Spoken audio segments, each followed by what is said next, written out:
મંગલાણં ચ સવેસી પરમં હવયેમં.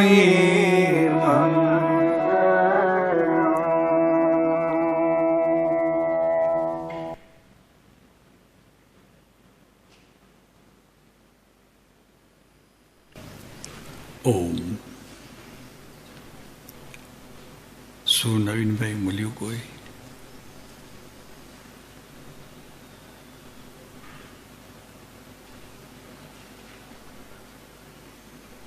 ભાવ અપેક્ષાએ હોય, દ્રવ્ય અપેક્ષાએ તો નહીં, પણ ભાવ અપેક્ષાએ આપણે બીજું ઘણું બધું વિચારીએ છીએ મન અને બુદ્ધિ દ્વારા.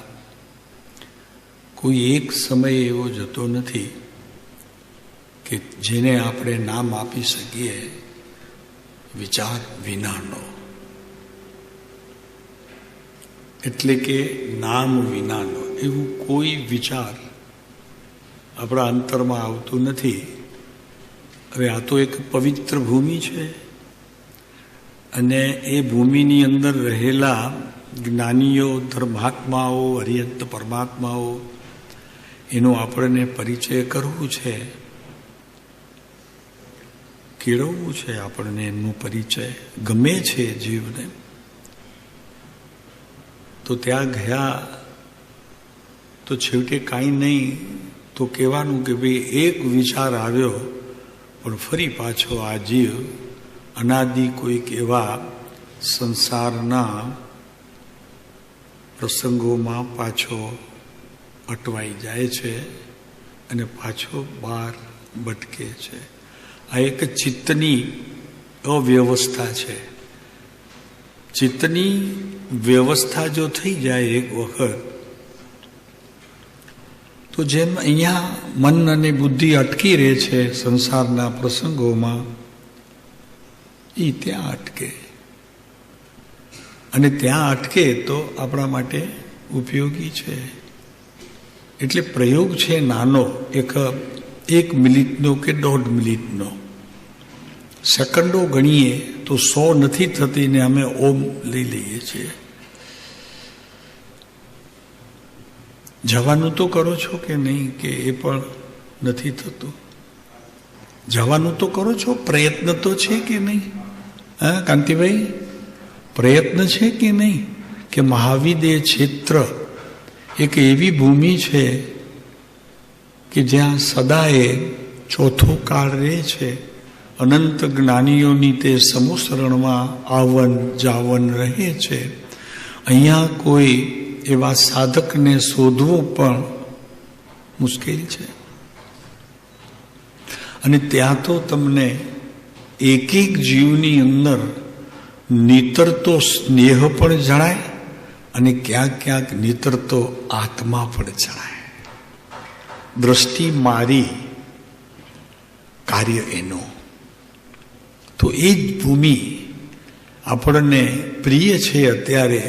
તો શા માટે ભાવ અપેક્ષાએ ન જવું, પ્રયત્ન બી ન કરવો? અહીંયા વાત ચાલે છે કે આત્મદર્શન માટે આટલો વિષય અઘરો કેમ લાગે છે? બધું જ સહેલું જણાય છે, આત્મજ્ઞાન કેમ અઘરું જણાય છે? અગર કહો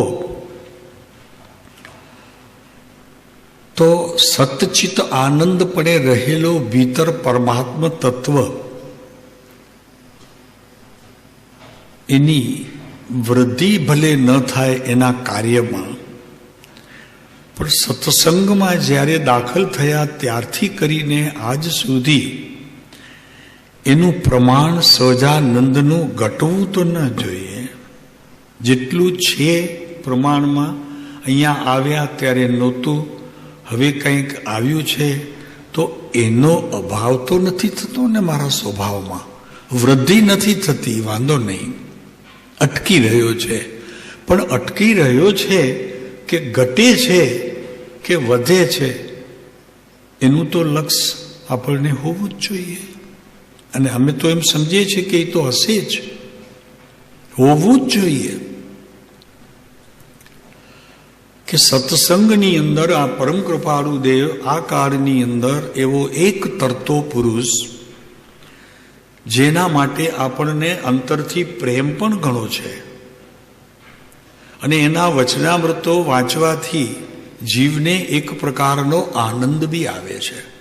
અને સંસારમાં એવા ઘણા પ્રસંગો આવે કે જ્યારે આપણા જીવનની અંદર ક્યારેક કોઈક અઘટિત ઘટવાનું હોય ત્યારે એ પુરુષ જાણેકાર આપણી બાજુમાં ઊભા છે અને સાંત્વના આપી રહ્યા છે એવો પણ અનુભવ થતો રહે છે કે નહીં? એમાં હજી જરી કાંઈ તકલીફ છે આપણને કે નથી આવતા પ્રભુ? કોઈ એવા અણીના સમયે જ્યારે કષ્ટદાયક વિચારોથી ઘેરાઈ ગયા હોઈએ, પરિણામ કાંઈ સુંદર દેખાતું ન હોય, અટવાયેલા જણાઈએ, ત્યારે એ પુરુષની સ્મૃતિ થાય છે કે નહીં? સુખમાં ન થાય પણ દુઃખમાં તો ક્યારે ભગવાનની યાદ આવે કે ના આવે?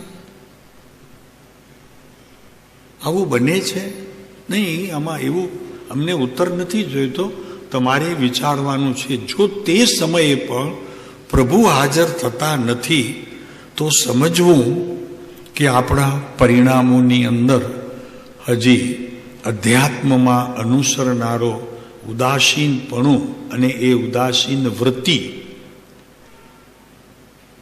હજી પરિણામી થઈ નથી.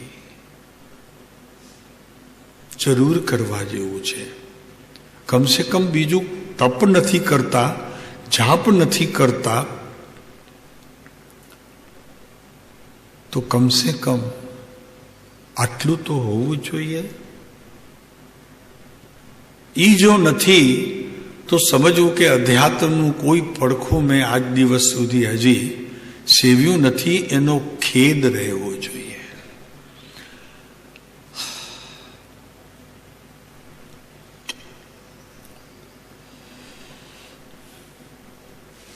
શું બરોબર છે? વાત ચાલે છે? આના માટે એક વસ્તુ ખ્યાલ રાખો કે આ નથી થતું તો જેનો એ અનુભવ આત્મજ્ઞાનનું કરવામાં સફળતા પામ્યા છે,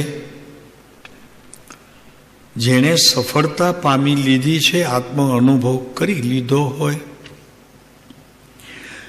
એવી વ્યક્તિઓને વારંવાર મળીને આ પૂછવું જોઈએ કે પ્રભુ અત્યારે તો તમને તમારા પ્રભુ સાથે યોગ છે, એટલે તમારે તો ઓછી મહેનતે એ પ્રભુના દરવાજા ખુલે છે, તમે પ્રવેશ કરો છો અને અંતરમાં આનંદને લૂંટો છો. પણ અમને કહેશો તમે? તો કે બોલો ભાઈ, શું પૂછવું છે? તો કે આ તમને નહોતું, તેનાથી પહેલા તમે કઈ પ્રવૃત્તિ વિશેષ કરતા હતા કે જેથી કરીને તમને અત્યારે આ પ્રભુનું આટલું જલ્દી મેળાપ કરવામાં ઓછી મહેનત કરવી પડે છે, સહજપણે આ ક્રિયા ચાલે છે, તો અમને આપનો અનુભવ કહેશો? કે એનાથી પહેલા જ્યારે પ્રભુ આપણે ત્યાં પધાર્યા નહોતા ત્યારે આપણે શું શું કર્યું હતું, જરા એમાંથી કંઈ કહેશો મને? એવી વ્યક્તિને મળીને એની સાથે સમ્યકપણે એકાંતમાં બેસીને ભીતરની ભૂખ ઉગડે એવા પ્રકારનું આ એક સત્સંગ એ જીવો સાથે બેસવા ઉઠવા જેવો છે, યાને કરવા જેવો છે. એનાથી પહેલા ભાઈ જો કાંઈ પ્રયત્ન નહીં કરીએ ને પ્રભુ, પ્રયોગમાં નહીં જઈએ, કાંઈ પ્રયત્ન નહીં કરીએ, તો તમને શું લાગે છે? અંતનો દિવસ તમારા હાથમાં હશે કે હાથમાંથી ચાલ્યો ગયો હશે? દુઃખની વાત થશે. જ્ઞાનીઓના જીવનના પ્રસંગોને જાણ્યા, સમજ્યા, વિચાર્યા પછી પણ જો અંત સમયે છેલ્લી પાયરીએ સૂતા હોઈએ અને જો એ આત્મતત્વ સંબંધીના કોઈ વિચારો મારી પાસે મૂડી રૂપે ન હોય, પ્રભુ દુઃખની વાત થશે. માટે પૂછો, એવા સત્સંગીઓનો સંગ રાખો કે પ્રભુ આપે એવું શું કર્યું, કયો પુરુષાર્થ વિશેષ ચાલ્યો, કયા પુરુષાર્થની વિશેષતાએ તમે આ વસ્તુની સિદ્ધિ પ્રાપ્ત કરી. અને એક વાત લખી રાખો, જીવનમાં જ્ઞાનીઓનો દુકાળ છે નહીં ને પડવાનો નથી આ પંચમ કાળના અંત સુધી.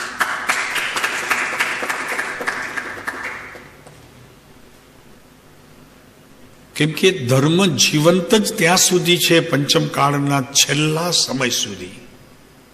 છઠ્ઠો આરો બેઠો નથી અને ધર્મનો આ સૃષ્ટિ ઉપર અભાવ થયો નથી. અને છેલ્લા સમય સુધી તમને જે જોઈએ છે, એટલે કે આપણને જે જોઈએ છે આત્મ અનુભૂતિ, એને જાણનાર પુરુષનો દુકાળ નથી અને નથી પડવાનો. કેમ કે ધર્મની જીવંતતાની સ્થિતિ જ્ઞાનીઓએ આ સમય ભાગ્યો છે, પંચમ કાળનો છેલ્લો સમય. એટલે આ વાત ભૂલી જજો તમે કે ક્યાં સુધી કોઈ છે નહીં. તમારી દ્રષ્ટિમાં આ વાત જેમ જોઈએ તેમ હજી આવી નથી. કંઈક તો કરવું પડશે પ્રભુ, માત્ર શ્રવણથી તો કાર્ય નહીં થાય.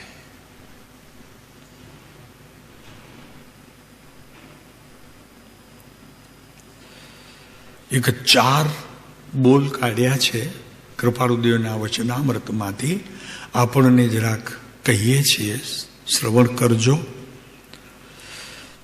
અનુભવ કરનાર વ્યક્તિના અનુભવની ઘટના જે કંઈ ઘટી હોય એના તમારા માનસિકતાને એકદમ ખુલ્લું મૂકી દેવું. ત્યારે કોઈ ચાલાકી ન કરવી. ચાલાકી સમજો છો ને? તો આ તો મને ખબર છે. નહીં પ્રભુ, ચાલાકી છે.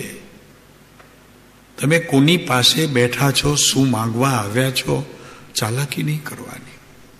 જે જીવન એમનું ઘડાયું છે એવા અનુભવની ઘટનાનો પ્રસંગ તમારે જાણવો છે. પ્રભુ અણમોલ રત્ન છે વિશ્વનું, અણમોલ રત્ન. જે દિવસે મળશે માત્ર શ્રવણ, પ્રભુ તે દિવસને ધન્ય માનજો. અને આપણી પાસે તો કોઈને મળવાની જરૂર નથી. મારો પ્રભુ આમાં જીવંત બેઠો છે, જીવંત છે.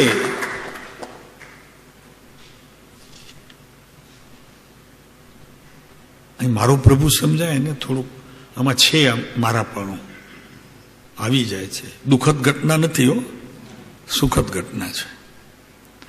એટલે આપણો પ્રભુ આમાં પાને પાને છે. ચિત્રપટ અહીંયા નથી, પણ ચિત્રપટ જેનાથી બારમાં આવ્યું એવી ઘટનાઓનો ઘડનારો એક એક પેજ ઉપર ક્યાંક ક્યાંક તો 10 2 દશકા 3 દશકા સુધી બેઠો છે. વાંચો, લીટીઓ ઘટશે નહીં. તો અહીંયા કે છે, અનુભવ કરનાર વ્યક્તિના અનુભવની ઘટના, પહેલાની માનસિક ઘડતર. એને પૂછવું કે તમારું માનસ આટલું સુંદર સહજ કેવી રીતે થયું? ત્યારે કોઈ ચાલાકી નહીં, એટલે પ્રશ્ન નહીં કરવા ત્યારે, અને ડાપણ બી નહીં કરવી. નહીં એટલે સુધી તો મને ખબર છે, એનાથી આગળ તમને કંઈ ખબર છે નહીં પ્રભુ, નહીં. નુકસાન થશે. લાભનું કારણ લેવા ગયા છો, નુકસાની કરીને પાછા આવશો પ્રભુ. હવે આત્મની વાતનું નુકસાન અમે પૂછીએ છીએ, તમને પરવડશે? તમે મુંબઈ જશો, તમારી જોડે તમારા સગાવાલા આનું પૂછશે, ત્યાં સુધી તમે ખુશ હશો. અમને એમ લાગે છે કે અત્યંત ખુશ હશો. શું કરતા હતા, કેવી રીતે ધ્યાનની પ્રવૃત્તિઓ કરતા હતા, શું વિચારતા હતા, પ્રભુ ક્યારેક આવતા હતા કે નહીં, જુદે સ્વરૂપે, પણ ત્યાં સુધી તમને આનંદ હશે. પણ જ્યાં પૂછશે બીજી વાત, અમને તો એમ ખાતરી છે કે અહીંયા બેઠેલા બધા જરી નારાજ તો થશે એમ નથી તો કે આ વાત વચમાં ક્યાં કરો છો પ્રભુ. આવું આપણું જીવન થઈ જવું જોઈએ. એ વાતમાં રસ ન પડવો જોઈએ. એ નીરસ ફોતરાની જેમ શેરડીના રસ છોલીને ડૂચા જેમ પડે છે ઓલી ટાંકીમાં, એના છે કરી લેવું પ્રભુ. એને યાદ કરવો એ ડૂચાને. આપણને તો રસ પીવાની વાત છે ભાઈ. નહીં પીએ તો સમજવું મને મળ્યા જ નથી કૃપાળુ દે, પણ વચનામૃતે તો મળ્યા છે. એ વાત કરે છે અનુભવની ઘટના, પહેલાની માનસિક ઘડતર તમે કેવી રીતે કરી. અહીંયાની ઘડતર માનસિક ઘડતર મુખ્ય છે. તમે જશો ને જેવા મહાવિદ્ય ક્ષેત્રમાં, તમે વિચારશો કે પ્રભુ ઊભા છે, અરે બેઠા છે, આચાર્ય આવે છે, ઉપાધ્યાય મહારાજ આવે છે આજ્ઞા લેવા કે આજે શું લઉં, ક્લાસ કેવા લઉં.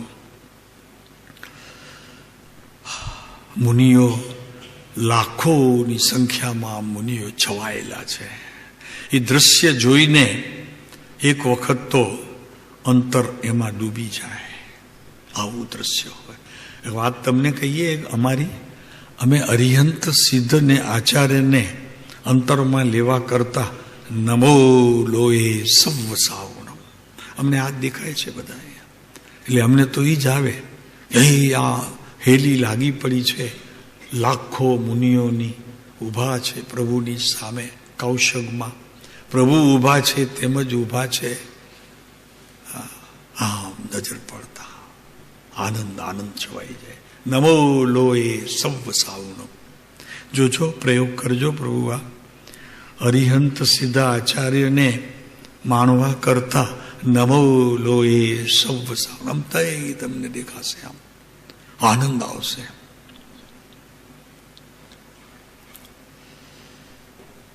હું અમારી વાત કરું છું. અમે આમ લઈએ નમો લોહે સવ સાવણમ, કારણ કે એની અંદર અરિહંત થવાના બધા જ કારણો મોજૂદ છે. સિદ્ધ થવાના પણ બધા કારણો મોજૂદ છે. સાધુ સંયમધારી નગ્ન દિગંબર અવસ્થા ધરવાના બધા કાર્યો થવા માટે કારણો મોજૂદ છે. એટલે નમો લોહે સવ સાવણમ આપણામાં છે બધા. તો અમે તો પછી અહીંયા બેઠા રહીએ નમો લોહે સવ સાવણમ. આ બધા ગુણ તમારામાં છે. તમે વ્યક્તિપણે છો, પણ એ વ્યક્તિ તમારી ભીતર આટલા ગુણને ધરીને બેઠી છે એ તમને ખબર નથી. અમને ખબર પડે છે એટલે અમે આપને નમસ્કાર કરી લઈએ છીએ. પ્રભુ નમો લોહે સવ સાવ બધા લેવાના છો. કારણ કે જેને મોક્ષ લેવા માટે અહીંયા આવ્યો હોય, વચનામૃત વાંચતો હોય, બીજા શાસ્ત્રોનું પઠન પાઠન ચાલુ હોય, ઉદ્દેશ તો એક જ છે. અમને કહેશો તમારો ઉદ્દેશ શું છે? પુરુષોમાંથી કહે છે કયા ઉદ્દેશથી તમે આ આત્માની આરાધનામાં જોડાયેલા છો? ઉદ્દેશ. ઉપદેશ સાંભળવા પહેલા આપણો ઉદ્દેશ ચોખ્ખો થવો જોઈએ. પછી જ્ઞાની પાસે જઈને આદેશ શું છે એમનો આપણને શ્રવણ કરવું જોઈએ. પહેલા ઉદ્દેશ નક્કી કરવો જોઈએ.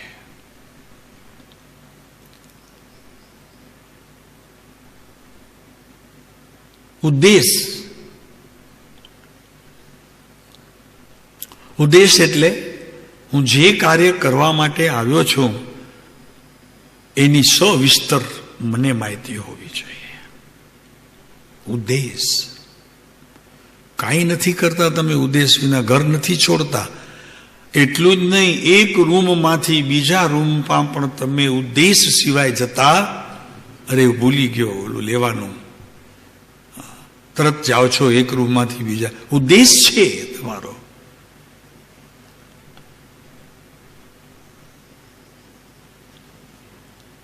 નીચે ઉતરી જાઓ. કેમ પૂછે ઘરવાળા? તો કે નહીં, હું ભૂલી ગયો, કામ ભૂલી ગયો. ઉદ્દેશ છે, ઉદ્દેશ છે તમારું કે લેવાનું ભૂલી ગયા, હવે લેવા જાઓ છો. એમ કદી જ્ઞાની ધર્માત્માઓ પાસે બેઠા પછી તો કે સાહેબ 1 મિનિટ, જેટલે સુધી મારો આ અંતર તત્વ પહોંચ્યું છે એને હું લેવાનું ભૂલી ગયો. આવું સાહેબ અત્યારે બેઠા રહેજો તમે, એમ જ હું આજ્ઞા આપું છું તમને. આપણે પછી વાત કરશું. ઉદ્દેશ બહુ મહત્વનું છે. ઉદ્દેશ એટલે શાના માટે આવ્યા છીએ એની ભીતર વિગત હોવી જોઈએ. કેમ આવ્યા છો?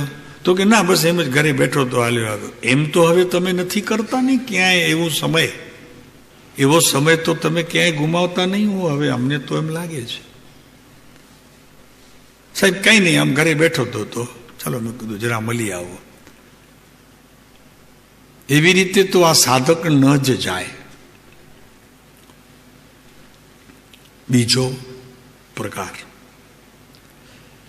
તેની આજુબાજુની પરિસ્થિતિ, દેશ કાળ અને ભીતર રહેલા સ્વ અને પર ક્ષેત્ર. કોની આજુબાજુ?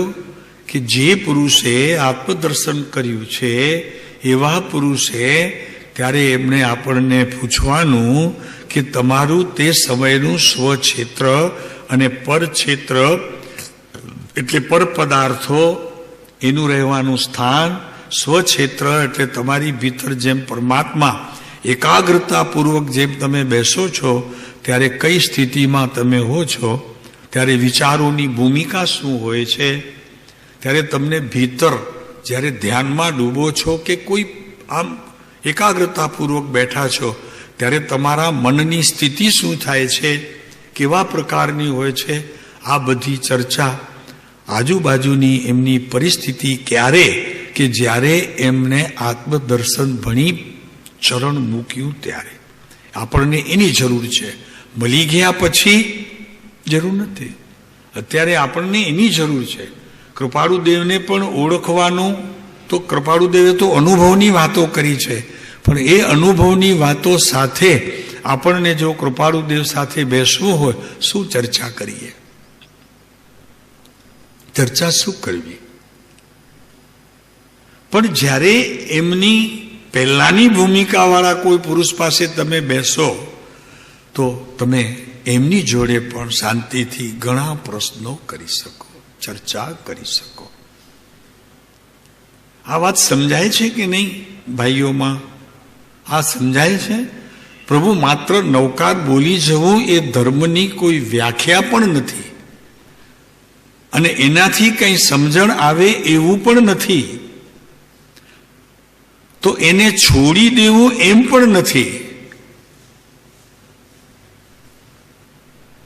આ તો સંગની વાત છે. પ્રભુ તમને જીવનની અંદર કોનો સંગ રાખવો ને કરવો, કે જ્યારે આપણે આત્મજ્ઞાન મેળવવા માટે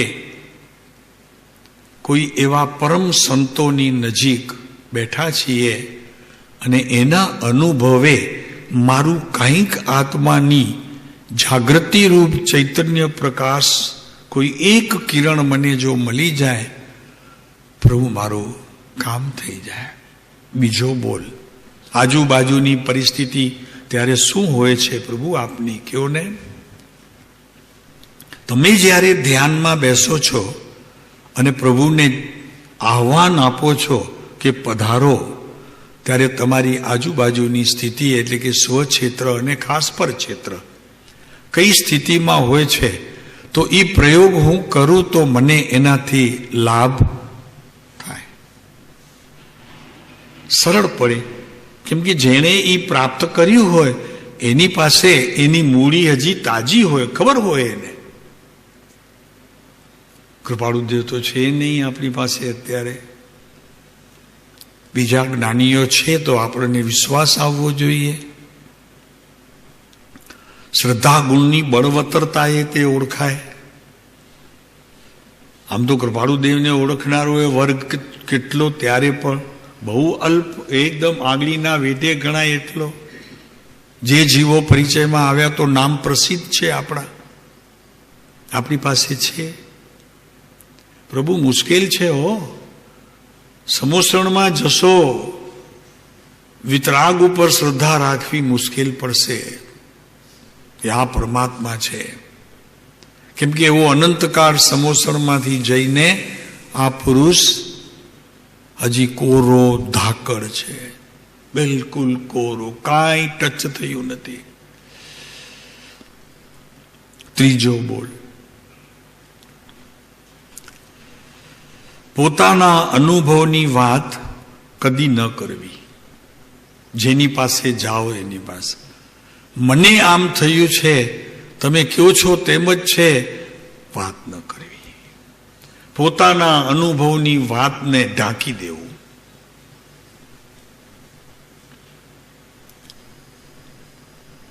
આકરું તો છે ગિરીશભાઈ, શું કરે, આકરું છે. કેમ કે પોતાની વાત કર્યા વગર જીવનું એવી પ્રકૃતિ છે, રહી શકતો નથી. એ કરે. મહેન્દ્ર, સાચી વાત છે કે નહીં? કેટલી અંદરમાં તાલાવેલી હોય એ કરવાની. આમાં એક વાત એવી આવી જાય છે કે ગુરુ પાસે જવું તો શું કરવું એ પણ આમાં સમજાઈ જશે. એટલે પોતાની વાત કદી ન કરવી. એનું શું કારણ છે કે તમે ક્યાં છો એ શું એમને ખબર નથી. તમારી સામાન્ય વાત દ્વારા પણ આપણી સ્થિતિને તો ખ્યાલ આવી જાય છે.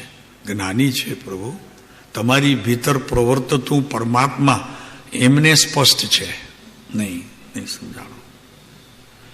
તમને સ્પષ્ટ નથી પણ એને તો સ્પષ્ટ છે. આ વાતનો લક્ષ્ય છે આપને.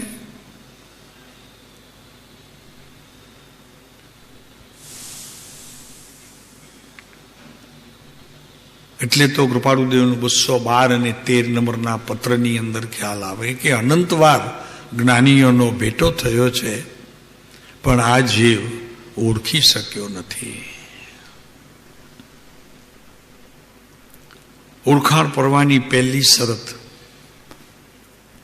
બિલકુલ ભીતર કોઈ વિકલ્પ પણ નહીં. વાણી તો નહીં, પણ વિકલ્પી નહીં.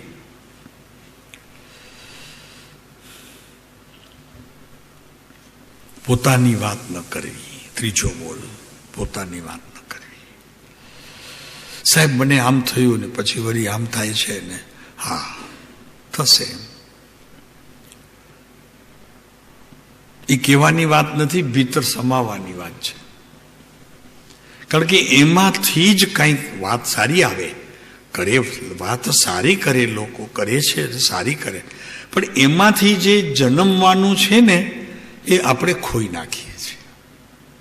બસ આટલું ફરક પડે છે. આ બહુ સ્પષ્ટ કહીએ છીએ કે તમને જે જોઈએ છે એ વાત તમે બહાર કહી દો છો, વસ્તુ ખાલી થઈ ગઈ. એમાં કઈ ખજાનો હવે રહ્યો નહીં. ઠરતા જશો, જેમ જેમ ઠરતા જશો તેમ તેમ જ્ઞાન ઉભરતું જશે. નિયમ છે, નિયમ છે.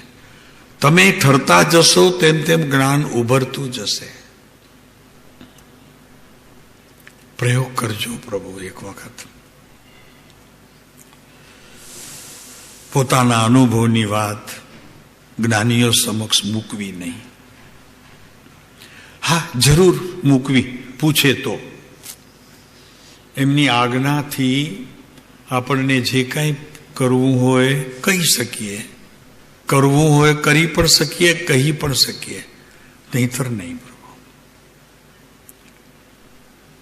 શિષ્ય અને ગુરુના આવા વ્યવહાર આપણે સૌભાગભાઈના જીવનમાં જોયા છે, અંબાલાલને જોયા છે, જુઠાભાઈને જોયા છે.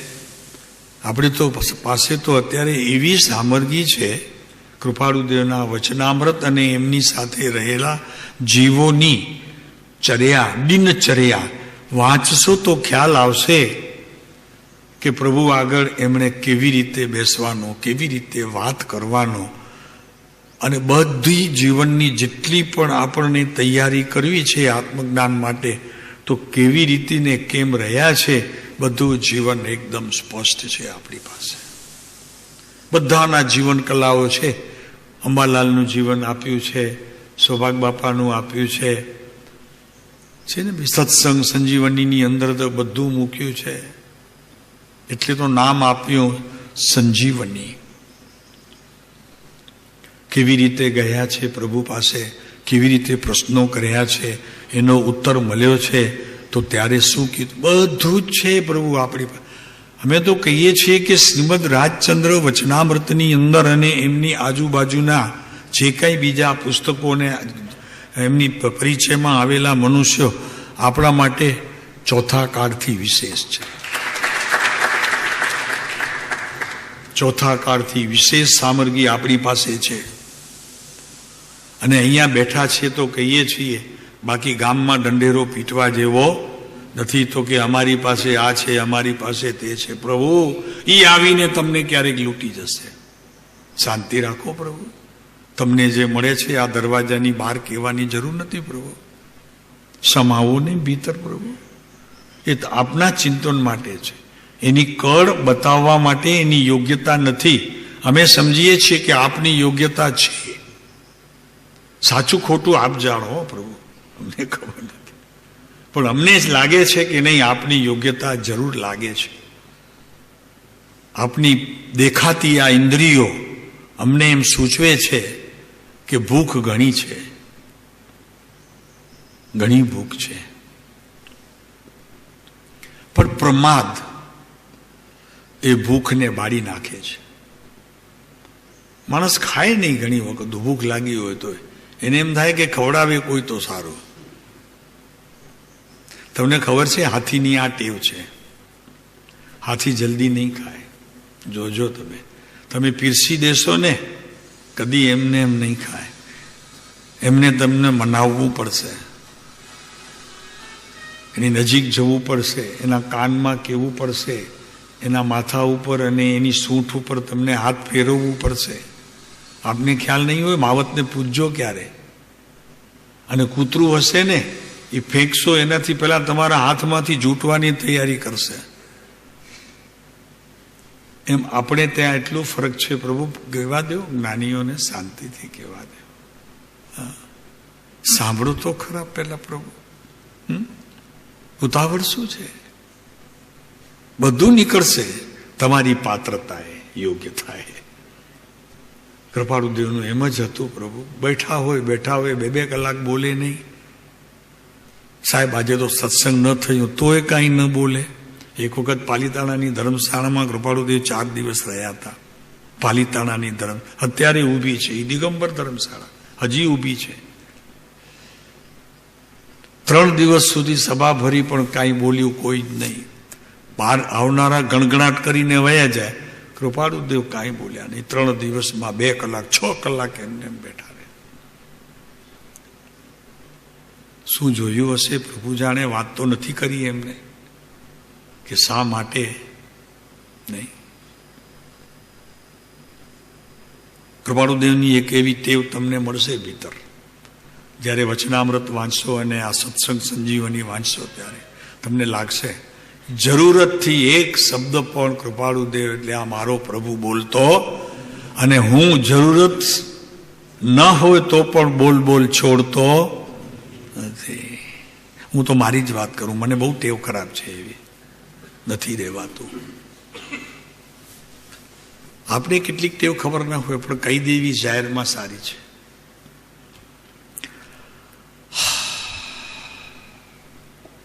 કૃપાળુદેવનું એક સરસ બોલ છે, એક લીટી છે આટલી: સમ્યક્તોની પ્રાપ્તિ માટે ને એની સંવેદનોને જગાડવા માટે મૌન જેવી કોઈ ભાષા નથી. મૌન ભીતર રહેલા સંવેદનો આપણને કદાચ ખ્યાલ બી ના આવે, એ સંવેદનોની સ્થિતિનું આપણને ખ્યાલ બી ના આવે છે. તો યોગની ક્રિયા સંવેદન. આપણે પણ દર્શન કરવા જઈએ છીએ ને ત્યારે પણ તરત જ આપણને બોલવાનું થાય, છામે નિસિહી કાંઈક ને કાંઈક બોલતા રહીએ, નહીં પ્રભુ તમારી હજી યોગ્યતા નથી કે ભગવાન અરિહંત કેવળ જ્ઞાની પાસે તમે શબ્દો રૂપી વચનો બોલો. સાહેબ એમને પાછા કેમ આવાય? ભગવાન પાસે જઈએ ને એમને, ભાઈ તને ખબર નથી પ્રભુ, દર્શન કરવાની આ રીત છે, એક પદ્ધતિ છે. બોલાય ત્યારે કે ભીતર રહેલા યોગોમાં ચપળતા આવે તો. એ અચપળતા પણ જો અંદરના યોગ રહ્યા હોય તો પ્રભુ પાસે બોલવાની જરૂરત જ નથી. પ્રભુ વગર બોલે બધું સમજાઈ જાય ભગવાનને. તારી યોગ્યતા બસ તારી મર્યાદામાં હોય એ સારું છે. પ્રભુના દર્શન, વિતરાગ સર્વજ્ઞ પરમાત્માના દર્શન કરવાની આ રીત હજી જૈનો સુધી પહોંચી જ નથી. બોલે અંદરમાં જુએ તેની સાથે નિસિહી નિસિહી. અરે શાંતિ તો કર પ્રભુજી, ધીરો તો પર. તું ક્યાં આવ્યો છે? તારી ભગવાનની પ્રતિમામાં તારો આયનો પડી ગયો. તું છે અહીંયા, હાજરી તારી છે, દાખલ થયો હમણાં, ભગવાનને ખબર પડી, એમના જ્ઞેય વિભાગમાં તારું આવવું બિલકુલ સ્પષ્ટ થઈ ગયું. પ્રભુ જરાક તો શાંતિ કર પ્રભુ. આ દર્શન કરવાની રીત છે તારી. પ્રભુનો મેળાપ આ રીતે શક્ય છે.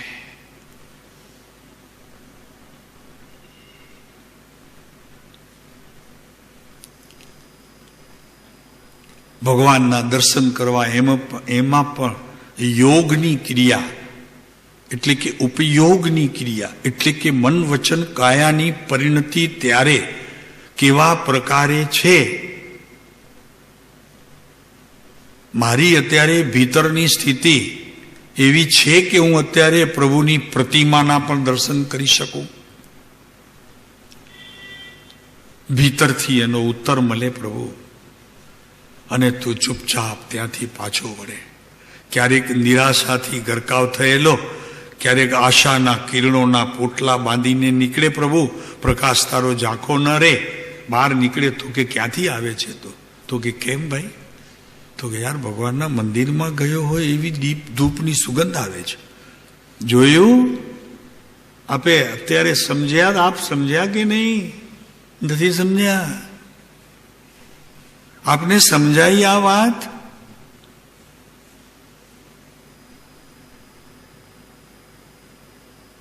તમારી ભીતર તે સમયની સ્થિતિને તમે સમજી લીધું, ભીતરથી પ્રભુની સામે ઊભા રહ્યા, ત્યારે મન વચન કાયાના યોગની પ્રવૃત્તિ એવી હતી કે કાંઈ મારાથી બોલી શકાય.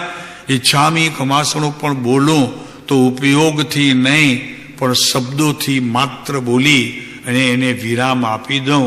અને એક ચૈતવંદન કર્યાનો મને આનંદ રહ્યો, પણ એ આનંદ નથી, તારી ચૂક છે મોટામાં મોટું. પ્રભુ તારા ઉપયોગમાં આવી કોઈ સ્થિતિ નહોતી કે જેમાં અંતરકરણ હોય. અંતરકરણ વિનાની તારી આ વિધિ થઈ, તે ઉપયોગને જોયો નહીં.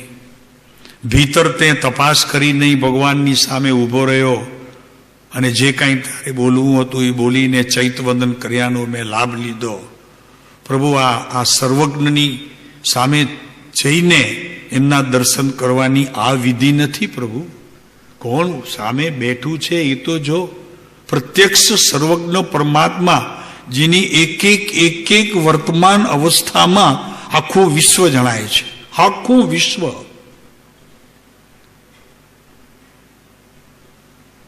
તેની સામે તું ઊભો છો, તારું બિંબ અંદર દેખાય છે ભગવાનને,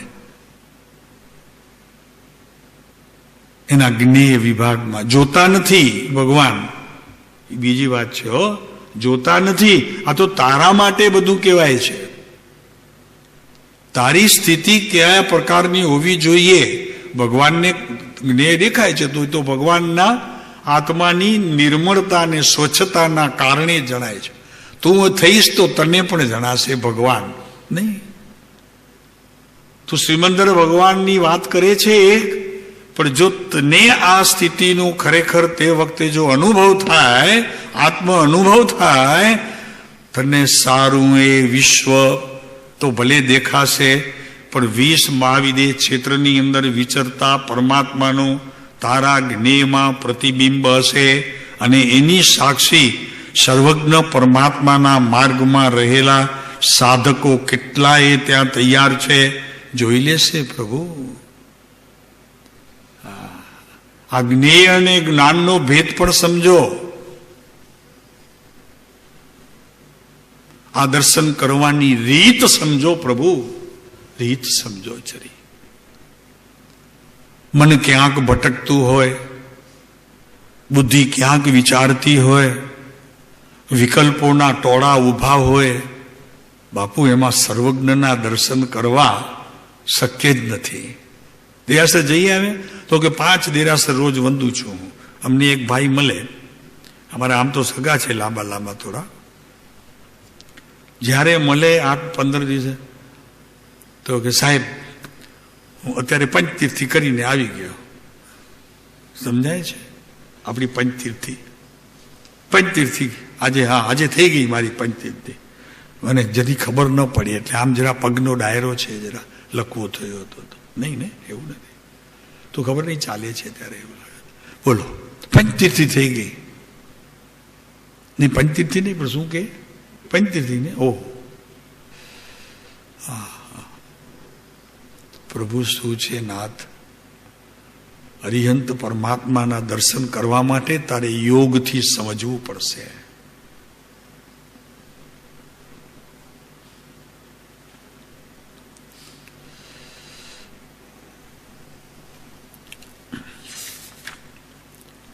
ચોથો બોલ.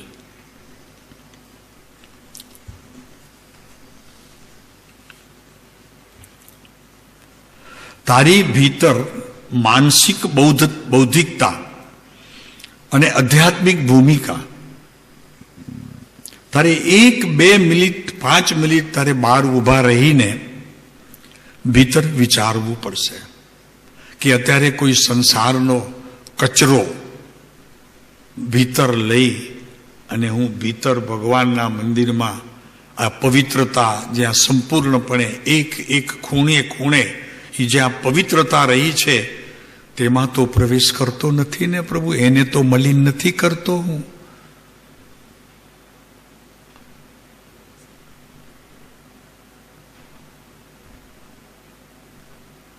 મૂળ તો શાંતિ નથી જીવનમાં.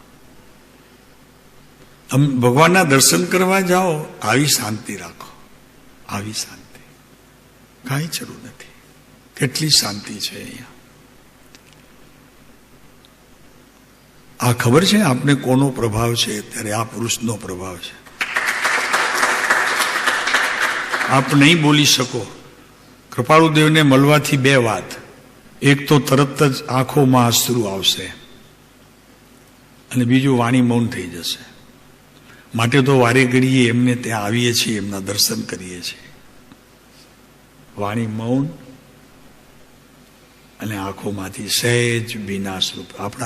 આપણે ભગવાનને દર્શન એવી રીતે કરવા જોઈએ, तीर्थंकर परमात्मा ना दर्शन. चैतन्य सुनते हो ना बेटा, भगवान का दर्शन करते समय हाथ तो जोड़ते हैं, पांव दोनों इकट्ठा करके वंदन तो करते हैं, मगर भीतर आत्मा में उसके लिए हृदय से एक दो बिंदु, प्रभु इनको मीठा कर दो. खारा होए ने, खारा होए ने नहीं નથી સમજાણું. એ બિંદુ કેવા હોય? આંખમાંથી આવેલા હોય. શાંતિભાઈ સ્વાદ કરી જોયો કેવા હોય? તો પ્રભુને કહીએ ભીતર, પ્રભુ ઇनको મીઠા કર દો.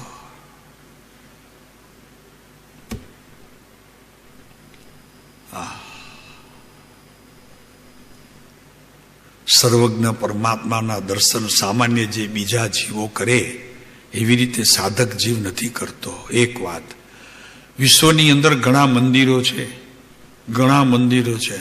પણ આપને ખ્યાલ નહીં હોય, આ સર્વજ્ઞ પરમાત્માના મંદિરમાં જે ત્યાં શાંતિ છે અને ત્યાં જે પરમાણુ છે, વાઇબ્રેશન છે, વિશ્વમાં તમને ક્યાંય નહીં મળે. માટે આડું અવળું જોવું નહીં, ભટકવું નહીં. અને ત્યાં પણ જો પ્રતિમાઓ મૂકવામાં આવી હોય એને સામે નજર પણ ન કરવી, એનો વિચાર પણ ન કરવો. કોને પણ મૂક્યા હોય, પ્રભુ એ આપના પાત્ર નથી, આપને પાત્ર નથી પ્રભુએ.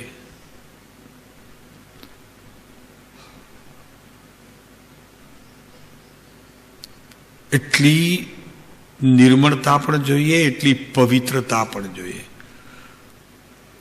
આત્માનો સાધક પવિત્રતા જ્યાં હોય, એટલે કે બીજું કોઈ પણ મંદિરની અંદર સર્વજ્ઞ પરમાત્મા સિવાય કોઈ જ ન હોય એવું મંદિર પસંદ કરે, ત્યાં પ્રવેશ કરે, એના ચરણ ત્યાં પડે, બીજી જગ્યાએ એના ચરણ પણ પડે નહીં. પડવા ન જોઈએ, જબરજસ્તીથી નહીં,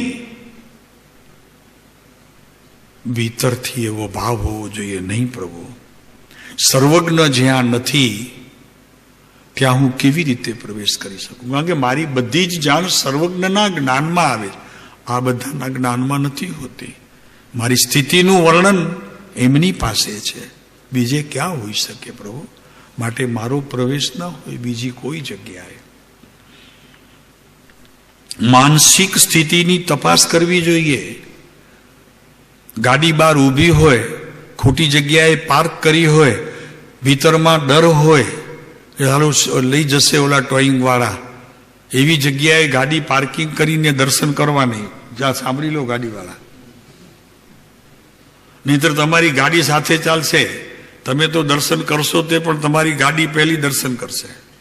આવા વિકલ્પોની ભૂમિકા હોય ત્યાં સુધી ભગવાનના મંદિરમાં પ્રવેશ કરવો નહીં.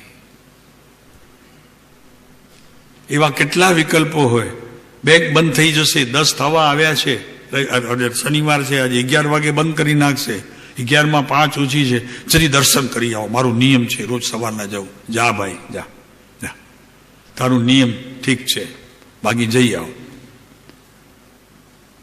બાપુ એમ દર્શન ન થાય. સર્વજ્ઞ પરમાત્માના દર્શન કરવાની એક રીતમાં વધુ રીત તો એ સારી છે કે ત્યાં પવિત્રતાનો વાસ છે, અને તારા પવિત્રતા વગરનું જીવન ત્યાં તું લઈને જાય, પ્રભુ તું મંદિરને ગંદુ કરે છે. એ મંદિરની અંદર રહેલા પથ્થરોમાં તું ગંદકી ફેલાવે છે. બેનો શાકભાજી લેવા જાય તો દર્શન કરતા આવે, શાકની થેલી બહાર મૂકીએ, ડર લાગતો હોય આ લોકો લઈ ન જાય, અત્યારે મોંઘા છે શાકભાજી, થેલી ભલે એમને એમ છે, પેલા 20માં થતી હવે 200ની છે, લઈ જાય કોક ને કોક. કોઈ ચીજ બહાર નહીં મૂકવાની અને લેવી જ નહીં એવી સાથે. અને બીજી એક વાત, ભગવાનના દર્શન કરવા મુંબઈ જાઓ તો 2 કામ ન કરવા. દર્શનના સમયે બીજું કોઈ પણ કામ તમારા અહીંયા ન હોવું જોઈએ, ગજવામાં પણ ન હોવું જોઈએ. એક જ, ભગવાનના દર્શન કરવા જાઓ તો તમારે બિલકુલ તમે એકદમ નિર્મળ હોવા જોઈએ. 2 કામ 3 કામ 4 કામ નહીં. ખાસ જાઓ ને એમાં શું વાંધો છે કે ભાઈ અત્યારે કાંઈ જ નથી, અત્યારે દર્શન કરી આવો.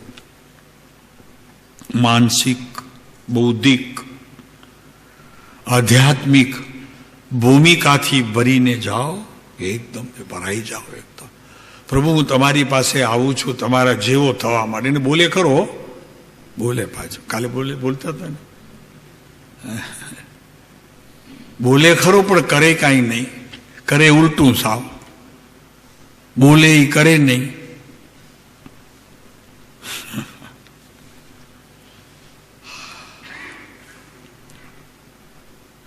આ તમારી ભીતર જે અભિવ્યક્તિ તમારે કરવાની છે ને, એની સમ્યક આવડત.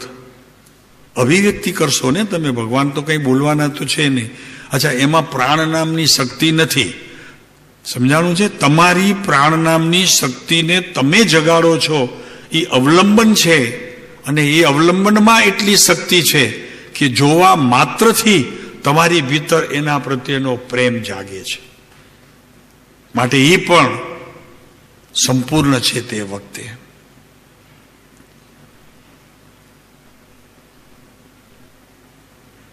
અભિવ્યક્તિ કરો. તમે એવા છો, પણ સામા જીવ પણ એવા હોય એવી તમે અપેક્ષા જરૂર રાખી શકો. ઘણી બધી શરતો છે પ્રભુ આત્મજ્ઞાન થવા માટે. આ બધી શરતોનું પાલન કરવાનું હોય છે. આ વિતરાગ ધર્મ છે બાપુ. વિતરાગ માર્ગ, વિતરાગ ધર્મ, વિતરાગ સૃષ્ટિ, વિતરાગ તમારી ભીતર દ્રષ્ટિ. એની સંધિ એ બધું આ ચાલે. અમે અત્યારે લીધો છે અધ્યાત્મ સાર. આ મંગલ ઉદ્ઘાટન ચાલે છે.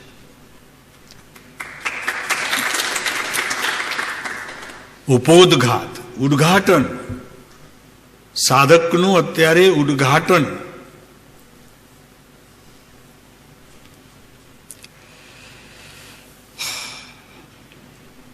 આ રહસ્યપૂર્ણ ચિઠ્ઠી ચાલે છે. રહસ્યપૂર્ણ ચિઠ્ઠી.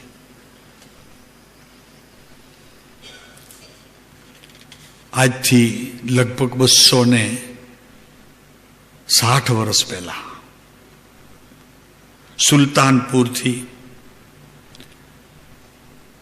મુલતાનપુરથી અધ્યાત્મ રસિક જીવો કેવા હતા તે સમયે. કોઈ સાધન નહોતા.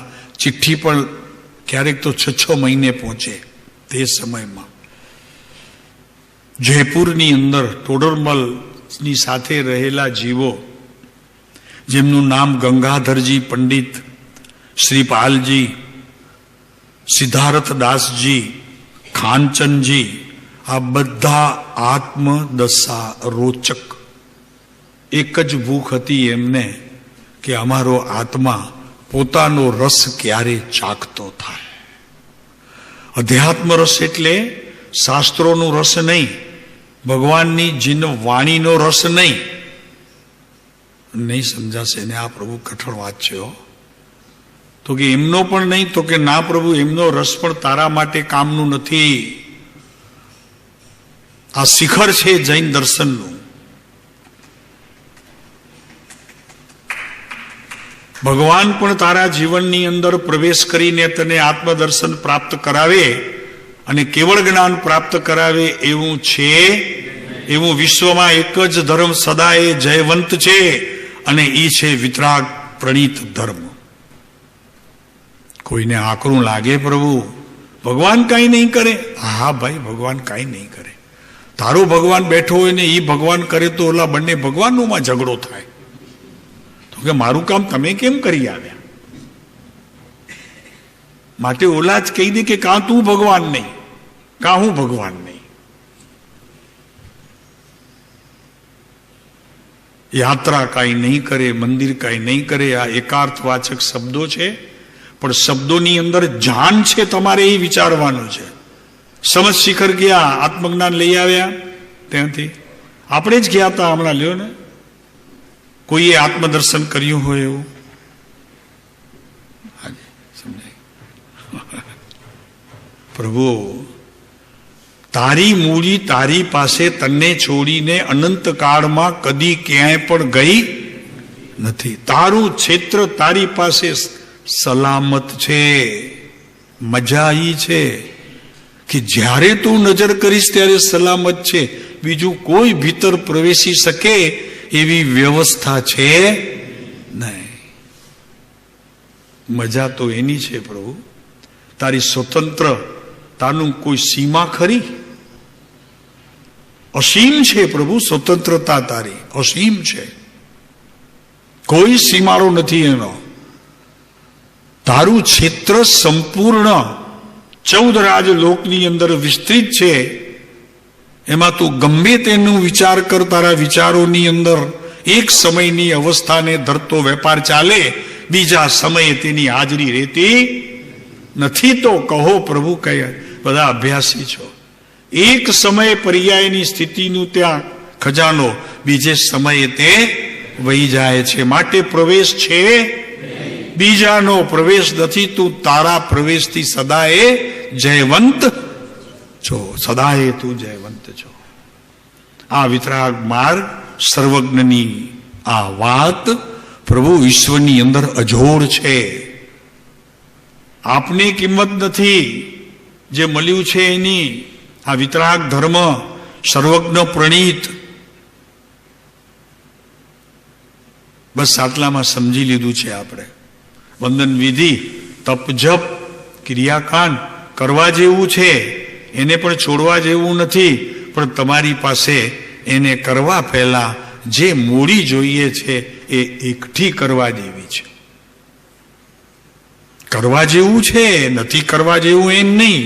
પર્યાયની સફાઈ દ્રવ્યના આશ્રિત થશે, અને આ જે કંઈ થશે એ બધું દ્રવ્ય રંજિત થયેલા પદાર્થોના પરિણામની સાથે આવી બધી પર્યાયો એકતા કરે, એનું નામ ધર્મની સાચી ક્રિયા છે. સત્ય ક્રિયાનો આગ્રહ રાખજે. બધું જ કરવા જેવું છે, કાંઈ છોડવા જેવું નથી. છોડવા જેવું એક જ છે, મિથ્યાત્વનું પાપ. એ છૂટે તો આજે છૂટતો હોય, હમણાં છૂટતો હોય તો એક સેકન્ડ જવા દેતો નહીં. મિથ્યાત્વ જેવો કોઈ પાપ નથી.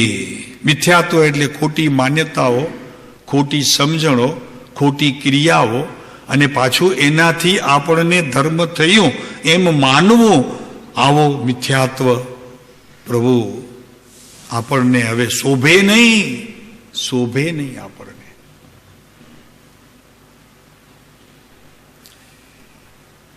તો આ બધા ચિદાનંદના અનુભવી, ચિદાનંદના અનુભવી, આત્માના અનુભવી નહીં, ચિદાનંદના અનુભવી. એ કેમ મળે એની બધી જ ખબર.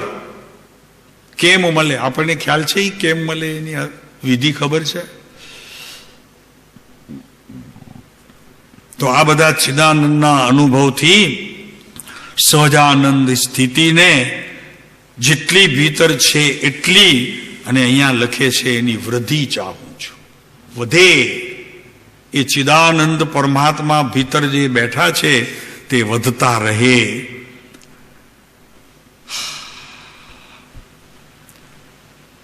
કૃપાળુદેવની એક વાત લઈને આજે પૂરું કરશું આપણે.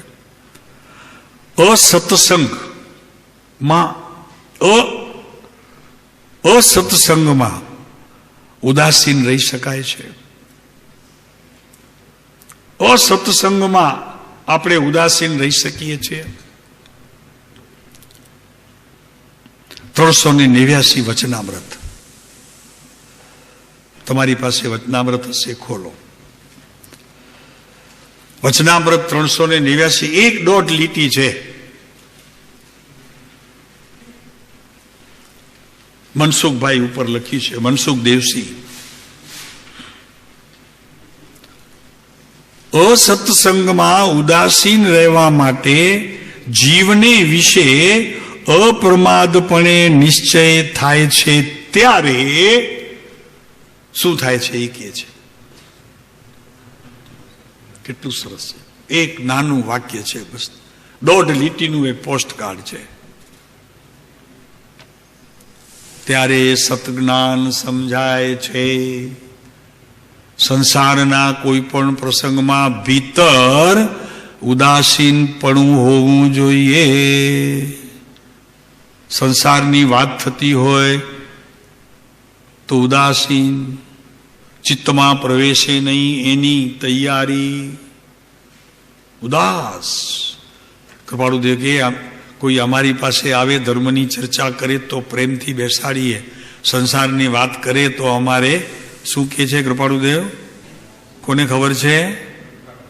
હે, કંટાળો આવે છે, હે, બગાસા આવે છે. બોલો, બગાસા આવે છે, કંટાળો આવે છે, બોલો શું કહે છે કૃપાળુદેવ? ત્યારે અમારી પાસે કોઈ સંસારની વાતો કરવા આવે ત્યારે શું થાય છે? ઊંઘ આવે છે. 15 પ્રકારના પ્રમાદ સેવાની બધી આ ઊંઘમાં તૈયારી છે. પ્રમાદ સેવાઈ જાય છે ત્યારે આપને ઊંઘ આવે કે બધી કોઈ બહારની વાત કરતું હોય ને તેમાં કોકની નિંદા કરતું હોય, ભગવાન મજા પડી જાય. હા, એ પછી શું, એની શું થયું પછી? એ પછી શું થયું એનું? બાપા મજા પડી તને? કૃપાળુદેવ કહે છે કે અપ્રમાદ વિશે નિશ્ચય થાય ત્યારે સતજ્ઞાન સમજાય. તે પહેલા પ્રાપ્ત થયેલા બોધને ઘણા પ્રકારનો અંતરાય હોય છે.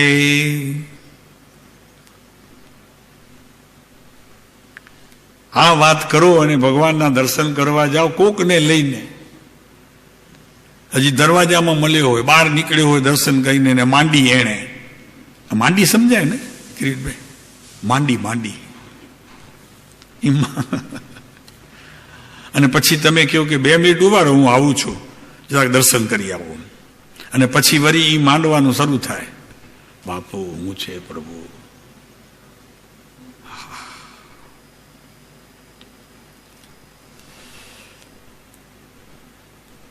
માનસિક રીતે તૈયાર થાઓ, પહેલા માનસિક રીતે તૈયાર થાઓ. બુદ્ધિ તો કરશે કામ.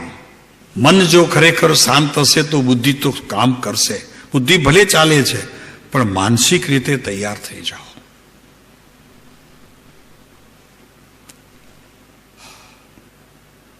તો આ ચિઠ્ઠીને લઈશું. જેટલા દિવસ છીએ તેટલા દિવસ ચિઠ્ઠી ચાલશે. આ સરસ છે, મજાની બહુ. કૃપાળુદેવ સૌભાગ્યભાઈને લખે ને એવી છે. જો શું લખે છે? પરમ સખા. કૃપાળુદેવે સૌભાગ્યભાઈને કીધું છે પરમ સખા.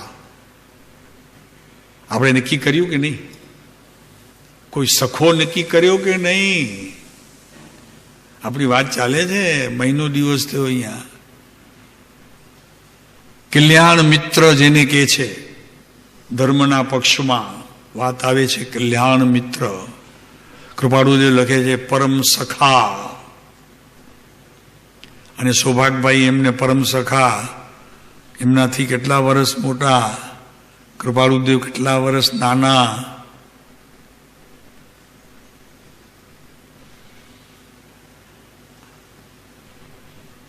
એ થશે શું?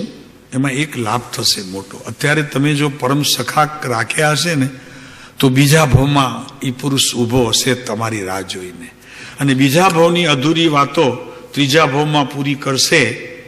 અને જો ત્રીજામાં પણ ન થાય તો પછીથી પણ આવશે. પ્રભુ એવા પ્રેમ ભર્યા સંબંધ રાખો, પ્રેમ ભર્યા સંબંધ રાખો. આ ભૂમિ પ્રેમ ભર્યા સંબંધ રાખવા માટે ટેવાયેલી છે. તમે ખરેખર એને જો દોડી દેશો, પ્રભુ બહુ બુરું કરશો તમારું અને તમારા પરિચયમાં આવેલા જીવનું. માટે આ જગ્યા ઉપર એવી શાંતિ હોવી જોઈએ નાથ, કે કબૂતર આવીને ઘૂઘૂ કરવાનું બંધ કરી લે, કાગડો આવીને કાંકા કરવાનું બંધ કરી દે, કૂતરો ભસવાનું બંધ કરી દે, અને સાપ ફેણ ચડાવીને કોકને દંસવાની વાત ન કરે. દેડકા પોતાના ડ્રાઉં ભૂલી જાય. બધા શાંતિથી અહીંયા સાધક જીવો ભેગા થાય. એ તિર્યંચ છે તો તેના સુધી બી આપણા હૃદયની વાત પહોંચવી જોઈએ. એવું આપણું હૃદય હોવું જોઈએ. તિર્યંચો સુધી પણ આપણી શાંતિનો ભીતર જે અહેસાસ થાય છે એને પણ પહોંચવો જોઈએ. કીડી અને મકોડાને પણ શાંતિ પહોંચે. એક મચ્છર આપણા ઉપર બેઠો હોય એને પણ પ્રભુ શાંતિ પહોંચે. આપણી અંતરમાં તમે જે કંઈ રાખશો ને એ પહોંચશે.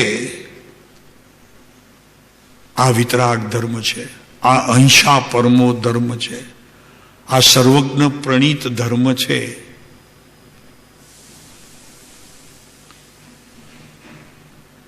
બાકી આપણા ભગવાન ઊંચા તો તમે બીજાને નીચા કરી દીધા. પ્રભુ એમ નથી. આપણા ભગવાન એટલે એ બેઠા છે એ આપણા ભગવાન છે, પણ એમાં એ અપેક્ષા એ છે આપણા ભગવાન ભીતર બેઠા છે. તેને કદી જોયું? જોજો હવે. ઓમ શાંતિ.